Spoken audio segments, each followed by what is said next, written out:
तर मित्रांनो, आज एक ब्रुटल ट्रूथ सांगतो, ते म्हणजे हा जो YRFचा हा जो सो कॉल्ड स्पाय युनिवर्स आहे ना, हा ऑलरेडी डेड आहे. हा, यांचे पोस्टर शायनी आहेत, यात ऍक्टर्स आहेत, सुपरस्टार्स आहेत, बॉक्स ऑफिसवर यांची कमाई पण चांगली होती, पण इंटरनली झिरो प्लॅनिंग आणि झिरो विजन. हा, आम्ही खरं सांगायचं तर हा स्पाय युनिवर्स नाहीच आहे. हे एक loosely connected stand alone movie आहे, जरा एक फॅन्सी टॅग देऊन त्यांनी स्पाय युनिवर्सचं नाव दिलंय.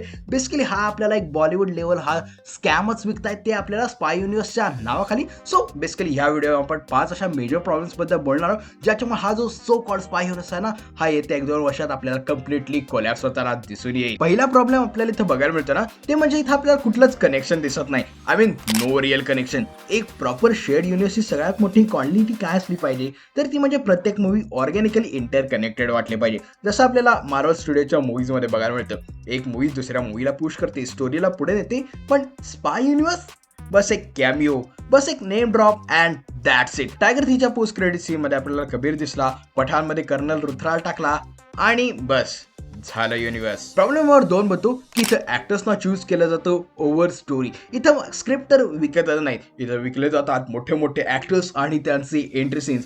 बेसिकली या युनिवर्समध्ये ऍक्टर्सना हेच स्टोरी आहेत. प्लॉट किती वीक आहे, किती कन्व्हिनियंट आहे, याचं कोणालाच काही पडलेलं नाहीये. फक्त एका मोठ्या ऍक्टर्सचं नाव घे, त्याचा एंट्री सीन टाक, विसल सीन टाक आणि वेक मूवी स्पाय युनिवर्सच्या नावाखाली. बस हेच आतापर्यंत चालत आले आणि वॉर 2 याचं सगळ्यात मोठं एक उदाहरण बनू शकतं, जिथं ऋतिक रोशन आणि ज्युनियर NTRच्या फक्त नावावर, फक्त त्यांच्या एंट्री सीन्सवर अख्खा मूवी यांनी काढलेला आहे. स्टोरी मिड आहे, विलन इलरेलेव्हंट आहे आणि केआर आडवाणीचं कॅरेक्टर तर लिटरली वेस्ट केलंय. का?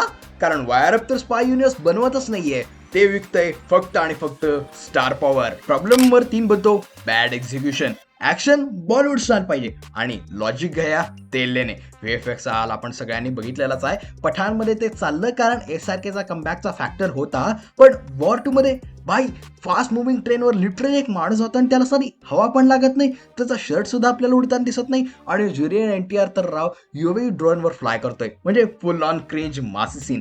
कंटेंट झिरो, फक्त जबरदस्तीचं मसाले इंजेक्शन. प्रॉब्लेम नंबर 4 इथे दिसून येतो, तो म्हणजे कॅरेक्टर्सचा डिसरिस्पेक्ट. युनिवर्स जर बनवायचा आहे तर आधी कॅरेक्टर्सला हवा तो रिस्पेक्ट दिला पाहिजे, कॅरेक्टर्सला डिझर्व्ड रिस्पेक्ट दिला पाहिजे. आय मीन सी, आशुतोष राणाचा कर्नल रुद्रा जो इतकी वर्ष चाललाय, त्याला सिम्पली हटवलं आणि अनिल कपूरला बसवलं रॉजिफ म्हणून. म्हणजे हा जो युनिवर्स आहे ना, हा स्टोरी किंवा कॅरेक्टर बिल्डिंगवर नाही, तर फक्त कुठला ऍक्टर जास्त टिकेल यावरच जास्त चालतोय. आणि इथे येतो सगळ्यात मोठा प्रॉब्लेम 5वा, तो म्हणजे illusion of universe. Biggest scam तर हाच आहे की लोकांना असं वाटतं की आपण एक प्रॉपर शेअर्ड युनिवर्स बघतोय, पण ऍक्च्युअली हे नसून रिअलमध्ये फक्त लूजली कनेक्टेड स्टँड अलोन मूवीजच आपल्याला बघायला मिळतात. आय मीन वॉर 2 मध्ये सुद्धा कलीसारखा एक स्ट्रॉंग असा विलन सिंडिकेट इंट्रोड्यूस तरी झाला, पण तो त्याला त्यांनी वॉर 2 मध्ये संपवून टाकला. ना तो थ्रेट वाटला, नाही युनिवर्स एक्सपांड झाला. सो बेसिकली फक्त एक इल्युजन तयार केले गेले की एक मोठं सिनेमॅटिक युनिवर्स आपल्याला दिसतंय, पण actually it's just scam to pull everyone into the theatres.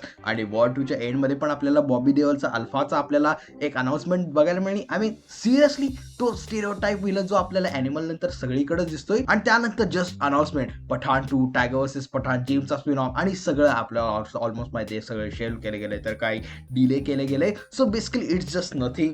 तर काही रोड मॅप नाहीये, विजन नाहीये, फक्त हाईप आणि लीड्सवर चालतंय हा सो कॉल्ड स्पाय युनिवर्स. वेल, तर हेच ते 5 रिझन्स होते ज्यामुळे स्पाय युनिवर्स ऑलरेडी कोलॅप्स होत चाललेलंच आहे. यांच्या त्या अशा सेम फॉर्म्युलावर बनत जाणाऱ्या मूवीज आणि उगाच हाईप केलेली जाणारं मार्केटिंग, यामुळे आता ऑडियन्सना पण माहिती आहे की ह्या मूवीजमध्ये आपल्याला बाकी काय नाही, फक्त एक स्टँड अलोन लूजली कनेक्टेड मूवीजच बघायला मिळतात. So now it's up to you. तुम्हाला काय वाटतंय की काय स्पाय वर्स ॲक्च्युअलमध्ये वाचू शकेल? वेल, जे काय तुमचा आन्सर असेल ते मला खाली कमेंट सेक्शनमध्ये सांगा. आणि त्याचबरोबर आपण या व्हिडिओला आता इथेच रॅप अप करू. जर तुम्हाला हा व्हिडिओ आवडला असेल तर आपल्या मित्रांसोबत शेअर करायला विसरू नका. त्याचबरोबर या व्हिडिओला लाईक सुद्धा करून टाका. आणि जर कुठेही या चॅनलवर नवीन आला असेल तर चॅनलला सबस्क्राइब करून टाका. और वेल, मैं मिलता हूं आपको अगली वीडियो में, लेकिन तब तक के लिए देखते रहिए वाइल्ड वाइन SJTV.